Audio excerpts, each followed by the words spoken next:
at the end of the day, communicating your message and doing it in a way that is unique is the ultimate hack.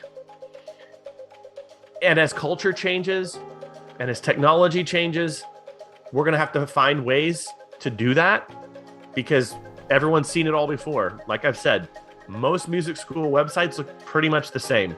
People aren't really doing things that are unique. And the ones that do something unique usually enjoy greater rewards or easier enrollment or better retention, that sort of thing. So if we go through a period where we have some hard times, if there is a period of economic upheaval right now, to the degree that one is being creative in their messaging or doing unique things, you probably don't have that much to worry about.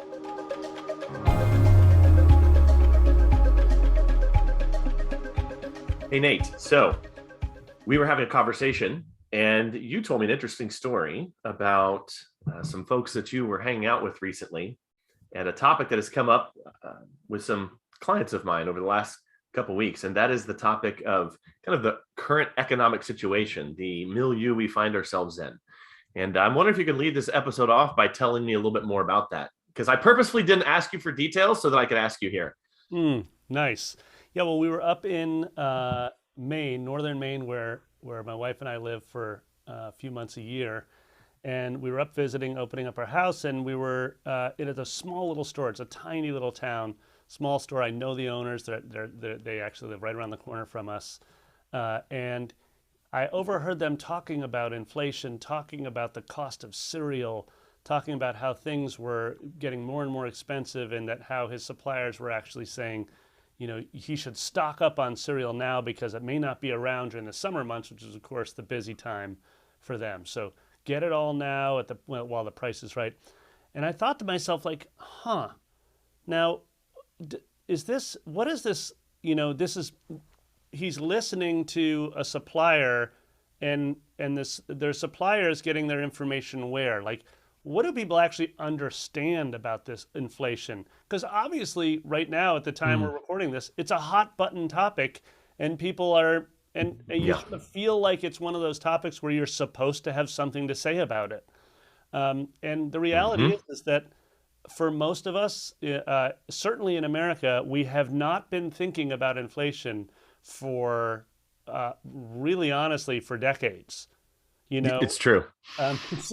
So I actually walked out of the store having gotten my what did I get? I got some bacon and a couple other things. I left to get on the boat to go to the island where we live, this tiny little fishing island, and I thought to myself, like, are they actually being reactionary to this topic, or has he done his research?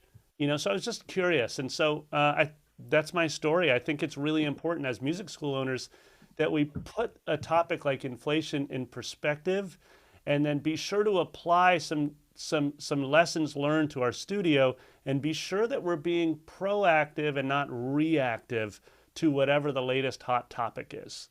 Yes. Yeah. So, my thought in hearing that is I kind of did a little straw poll of folks who Grow is connected to, different clients, that sort of thing. And it is a thought that's on people's mind. It is a thought where people are kind of quite wary of the topic. Like, should I be concerned about this? Some people have a lot more anxiety about this than others. And it basically comes down to some actions that are happening, that have happened kind of in the political environment, which I really don't want to get into. But a big part of it is something that that all of us in the music school industry were thankful for a couple of years ago, which was the PPP loans that came out. It kind of flooded the market with money. Businesses had cash that they could then spend.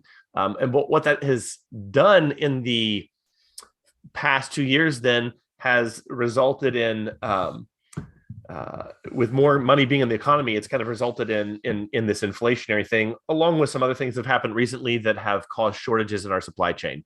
Bottom line, we're not going to get into all the technical reasons as to why that's the case, but it is a real concern. And as you mentioned, Nate, I want to kind of bounce it back over to you. You said something that's really, I think, important. You said, let's be proactive and not reactive. And you said, let the numbers tell you what your next action should be. Maybe give me an idea. What numbers should we be looking at to know what the next action should be? Let's just start there. Okay, yeah, it's a really important question, and I'm going to share. What we're going to do is we're going to look at our own numbers as music school owners or studio owners, Mm-hmm. and then we're going to look at what's called the Consumer Price Index. So the Consumer Price Index, in brief, is just this is a you can just Google this. You'll get to the you'll get to the government site and the average price data in U.S. dollars of everything from like a pound of bananas to electricity per kilowatt hour. So basically, we want to look at when I'm going to talk about Brooklyn Music Factory. We founded in 2009-ish, yeah. And so we've been around for 12 plus years. So we can look at our pricing, for example, the cost of a lesson over those 12 years, Mm. look at the gross revenue numbers. We can look at the cost of, and this is the important link to the Consumer Price Index. We can look, for example, which I'm going to do right now, at the cost of a utility like electricity. What have we been spending on utilities over the history of this, small business, Brooklyn Music Factory? And how has the cost of electricity changed historically since BMF started? So, for example, and this is just simple research. Anybody can do it right now. If I click on cost per, the electricity cost, right now it's at about $3.88. Sorry, let me go here. Excuse me. It's at about 15 cents per kilowatt hour, which is only, let's see, back when we started Brooklyn Music Factory, it was at 13 cents, right? So has it changed radically? It has not changed radically. And so what I would suggest people do when I say be proactive and start with the data, start by looking at your own numbers. Just literally go back into your QuickBooks or whatever you look at and say, what did I spend on utilities 5 years ago? Or however old or young your business is. Now, let me do a little Google search. What did electricity cost 5 years ago and what does it cost now? Mm-hmm. You can then simply do that with another line on your budget that is big. Utilities is an important line for us. We watch that. You can do it with something like, your marketing spend. Yes. Like, what does it cost to pay for digital now versus then? You've probably been tracking that if you've been doing that type of funnel work seriously. So anyways, bringing it back to my initial story, one of the things I looked up, Daniel, was the price for a gallon of milk. Okay. I was like, so here's the guy, my neighbor who owns this little store who's obviously moving a lot of milk. Right. So I was like, what did it cost?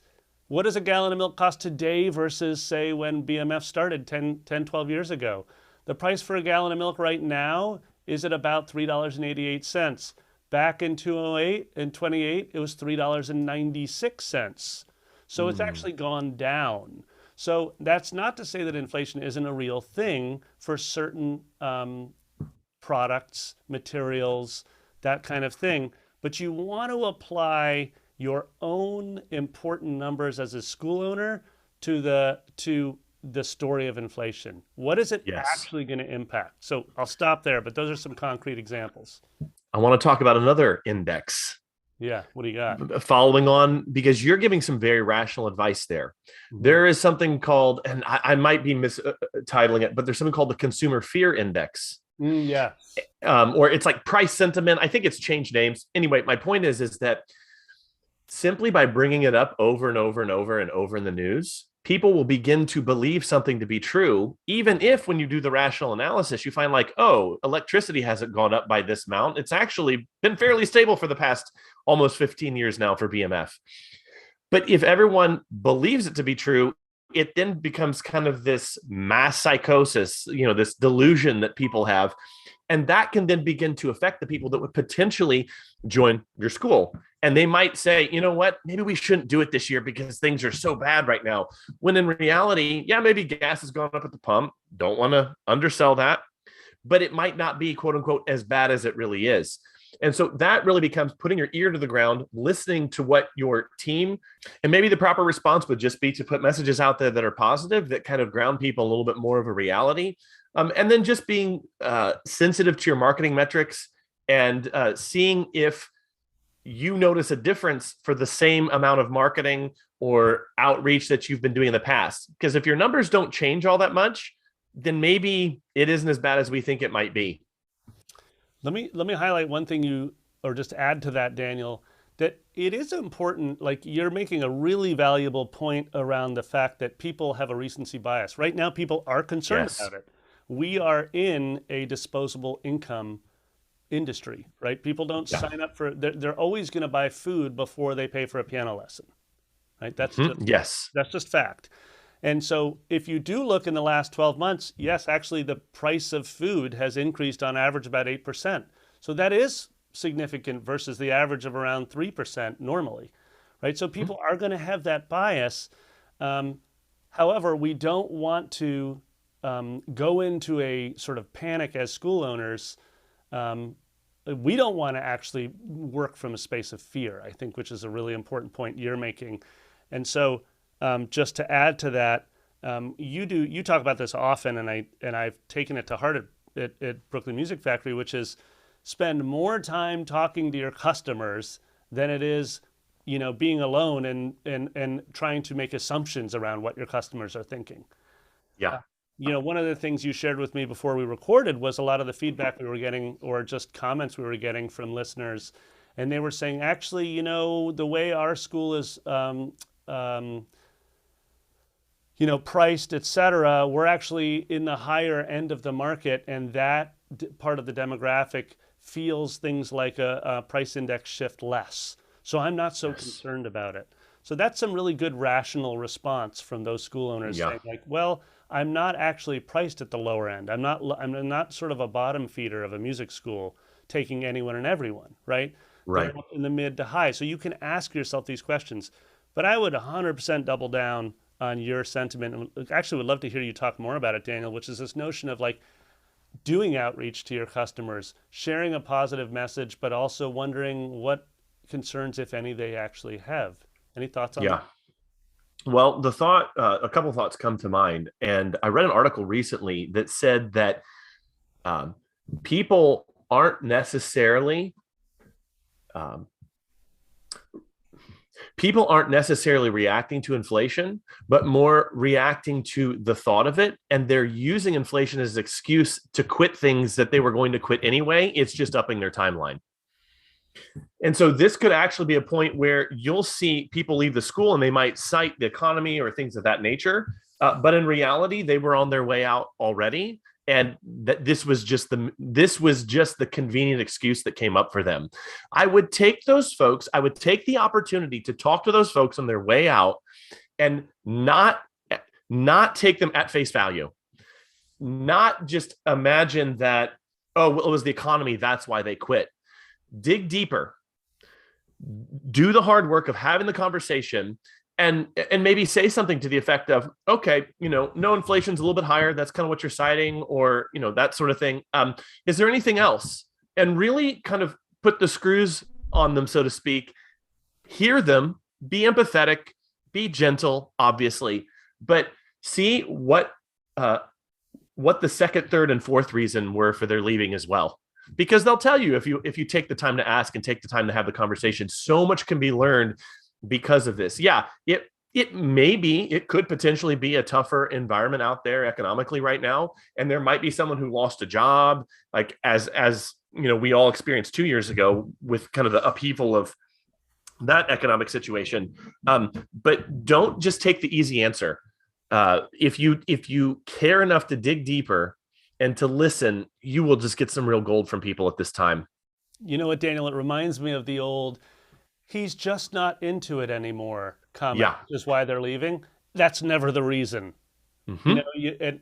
Do you have any, like, you're really good at this. Any, like, what's a concrete question that's the next question they can ask after, it's been hard lately. So, but it's nothing you did. We love it. We'll be Yeah. back.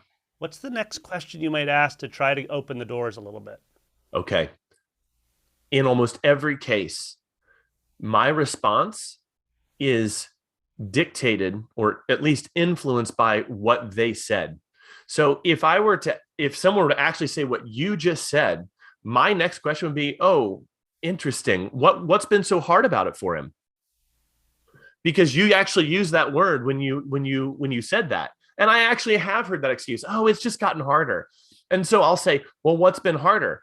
And then a lot of times the next whatever they say next is actually pretty lame because they're using symbolic language. Oh, it's gotten harder. They're actually using that to symbolize all the experiences they've had with their child over the last 6 months as it's, quote, gotten harder. And maybe the tide has shifted a little bit where they went from, level 2A in Faber, and now they're in 2B and 3A, where you have a lot more syncopation. There's a lot more scale work. They're starting to use 1/4 and 5/7 chords, et cetera, et cetera. And so the music isn't coming as easily to the child as it used to. That's what they mean when they say hard. But I know that's what's going on. I want to hear what their experience was, and I want to be listening to their exact language, questioning on the language, and really pushing it and finding out what specifically have you observed. Because if I can know the specific thing that's happened, I can then begin to do two things. One, address it in the product itself, and two, address it in my internal communication to parents. I got so much mileage out of taking exact language that people used when they were, I hate using this word, but complaining or I hate to use the word complaining. Really, they're just reporting what their experience has been. When they've been reporting to me what their experience has been, I've got a lot of mileage out of taking that language and then being able to set parents up and say, hey, in the next 6 months, he's entering 2B right now, or she's entering 2B right now. You might notice this in the next 6 months. Here's what you can do to counteract that. And again, just by listening, I can set the expectation. So when it happens, it's not a nasty surprise for the parent. It's, oh, he told me this would happen. Okay, well, he also told me to do this next as well. And again, the ideas that I might give them as to how they should respond to it probably can, because I would think to myself, okay, this is what the parent experienced. This is what this is what the parent experienced. This is what they did. If I were in their position, this is what I would have had them do, and start reverse engineering. How can we just head this off at the pass? Okay, so I'm bringing it full back to the topic at hand, and I'm going to just frame what you just said, because you're really turning what is a point of concern and fear for a lot of our listeners into a real opportunity. So what I hear is, there's this thing out there called inflation. We as school owners are concerned about it. What I hear you saying is, get out in front of it and actually just have conversations. Like, for example, at BMF right now, we're in our re-enrollment season. We're literally having those conversations with our 300 private lesson students and saying, here's your slot for the fall. Will you be back? This is an opportunity to get out in front. And what you're saying is, if for some reason they say, well, we're not so sure, there's this, we might have to tighten the belts a little bit. You're saying that's now an opportunity for a deep conversation around the experience that their family has had with the lessons at your school. And you might actually come out with some really great language to help enroll new families or retain those students, etc. You brought up another, so that's awesome, dude. It's just an opportunity now to actually even improve on our messaging and the language we use with current and future customers. Now, you brought up something, though, that you quickly said, well, remember, we have to have a lot of empathy. We have to actually be open to listening, right? And you said early on, like a couple of years ago, everybody had empathy because the situation was so radical when the pandemic hit. And one of the things we did at BMF, and this is a great opportunity, is we said, how can we actually help? If they say times are tough right now, and this happened at BMF a number of times where people lost jobs. We said, oh, you lost a job, would it help if we gave you half off your lessons for 6 months until your partner got a new job, and then we'll revisit it. We did that a number of times. And basically, it was a break even for us. It was we got to keep this family in there. It was an opportunity to benefit them where they really wanted to stay, but they were in a difficult situation. So I would just say, take this also, this other opportunity, which is, if this family is being very genuine in their financial situation and they are now in dire straits, but they really want to stay in the community, maybe you have an opportunity there to help them. I promise you that they will never forget Absolutely. extended that. So I just wanted to make the empathy point that you just build on that.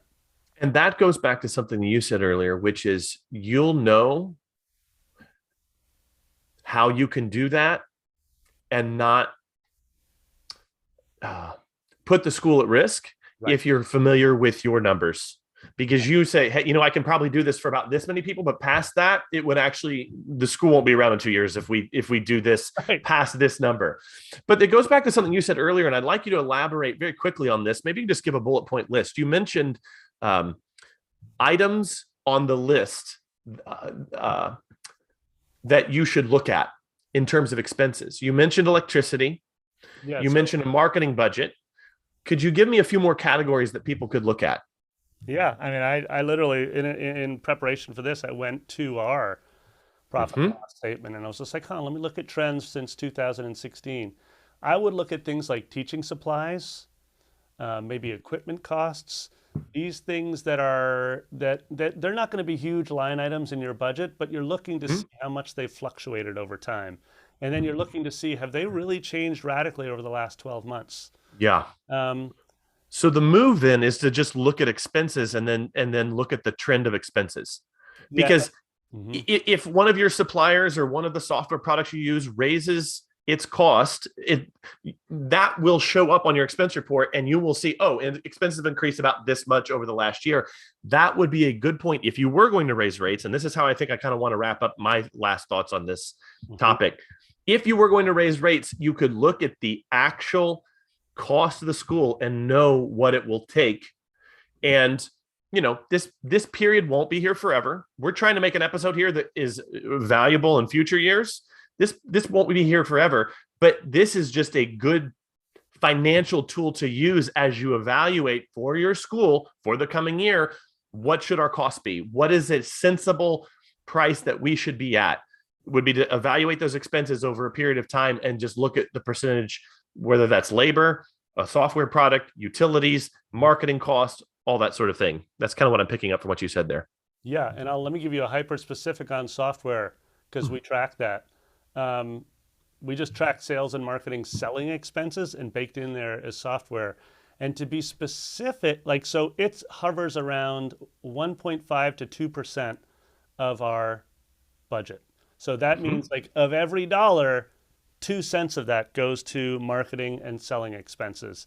In there, about one, maybe point half a cent goes to of every dollar goes to that software, right? Like our Mm-hmm. CRM and all those things. Now, what you want to do is you want to say, look at the percentages, not the total dollar amounts. Because in 2016, we only made X amount, but in 2022, we're making significantly more. So you're looking at the percentages, right? Mm-hmm. Now, we did a great episode 9, on when to Yes. raise prices, Exactly. raise rates, right? And a lot of those, a lot of what we covered in episode 9, just to absolutely go bookmark that sucker and listen to it. But Mm-hmm. I want to kind of wrap by saying lessons we can learn, which is really how I kind of frame this, Daniel. Whenever we're presented with an opportunity like inflation, we're like, wait, what are the lessons I can learn that I will then apply year after year to my school based on this current economic climate, right? A climate rather. Um, every year you want to look at your rates and say, well, I'm going to increase by 3 to 5% no matter what. Sure. Because that's basically matching the rough increase in inflation, Costs over time. yeah, Yeah. cost over time. And by the way, when you raise your rates, you should expect to increase the wage to your teachers. Why? Because their cost of living is going up too, just like your cost of doing business is going up, right? Mm-hmm. You need to pass on some of those increased rates to your most important investment, which are your people, your teachers and staff, right? Okay. Yes. So, however, I'm gonna give one other real committed action that people can take away and do. So I'm literally going through this right now, and I'm going to finish this over the next 2 days at Brooklyn Music Factory. I've taken my prices from last year. I'm creating a new price document for, the price per lesson, price per classes for the fall and spring of next year, right? I'm increasing all the prices by 5% automatically. Hmm. And the next step, here's the step I want everyone to take, is I want you to go find 5 competitors within your market, and I want you to do a quick price analysis of them. We talk about this in episode 9 in more detail, but just take a look and be like, where are they pricing their lessons? How far off is my price per lesson for next fall from their current price per lesson? And Hmm. then just ask yourself, you can work just from intuition right here. Is this too far off? Am I too far under or too far over? Or am I right within sort of a range that feels comfortable to me? Yeah. Okay, so that's the next step on pricing. So, maybe a closing thought for me just on this, Daniel, is that um, we never want to work from a place of fear when we're 100%. strategizing the future. Yep. We do not want to work from fear. We want to look at what others would call a challenge. We want to look at that challenge and say, what's the learning opportunity for me now as a small business owner that I can apply year after year after year to the future? So if the only thing you walk away from this episode with is, I'm going to figure out how much I paid on electricity over the last 5 years, then that's a massive win for you, because It is. your financial fluency has just improved. You've just leveled up a bit, and now you'll be less afraid to go dig into your QuickBooks and find out the trends for expenses in other categories. So that's all I have to say on this. Daniel, what do you got to close out? I have a story, I think, to close out, and it's this. I began teaching in the winter of 2004. So November of 2004 was when I started teaching my first student. And those first couple of years, I was learning a lot. And I got to 2007 and 2008.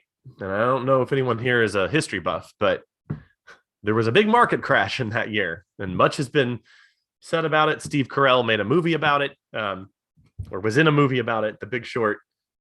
And I was reading news a lot at that time. This was before I came to the realization that this wasn't good for my mental health. And I remember thinking, am I even going to be able to do this? People are going to lessons are the first thing they're going to throw out. And I literally remember thinking, I'm going to have to find a different job. What am I going to do? And as it turns out, I don't think I lost a single student, but I had all this fear around it. I learned something there. Not just that I didn't need to read the news, but here are 2 lessons I think that one can take away from that story, and something you could take to heart to go along with the advice I think both Nate and I are giving here, which is reaction. The reaction, do I need to raise rates? Maybe not, might not be the move. You might not need it. And there's some other, nuggets we've dropped here throughout the episode. But overall, I think there are 2 very deep principles, foundations, whatever you want to call them, that can be applied. And that is, at the end of the day, communicating your message and doing it in a way that is unique is the ultimate hack. And as culture changes and as technology changes, we're going to have to find ways to do that, because everyone's seen it all before. Like I've said, most music school websites look pretty much the same. People aren't really doing things that are unique. And the ones that do something unique usually enjoy greater rewards or easier enrollment or better retention, that sort of thing. So if we go through a period where we have some hard times, if there is a period of economic upheaval right now, to the degree that one is being creative in their messaging or doing unique things, you probably don't have that much to worry about, to be honest. If you're doing good work, product is the ultimate marketing. And the second thing is, the underrated hack for most music schools is the zip code you choose to put that school.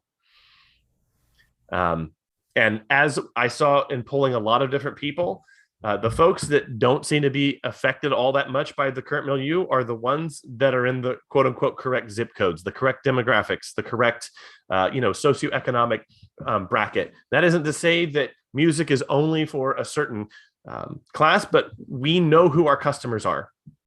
And to the degree that we are aware of that fact and we position ourselves in such a way that we can reach those people, folks that don't cut lessons from their budget at the first sign of trouble, as long as we're aware of who our best customers are, both internally and externally, we will thrive. And I think that was kind of what happened, because even though I was still early in my journey when 2008 happened, people didn't leave. And the reason they didn't leave was they weren't really experiencing economic hardship, and they were enjoying the lessons, and they had strong affinity and loyalty to the school. So that could be a little bit of a hard thing. I know we talked about empathy earlier in the episode. That could be a little bit of a harder thing to say, but it is the truth. And I think as we align ourselves with those two truths and do the work to explore how that works out in our own business and careers and the choices we make, I think that we will experience a result that's in line with those truths.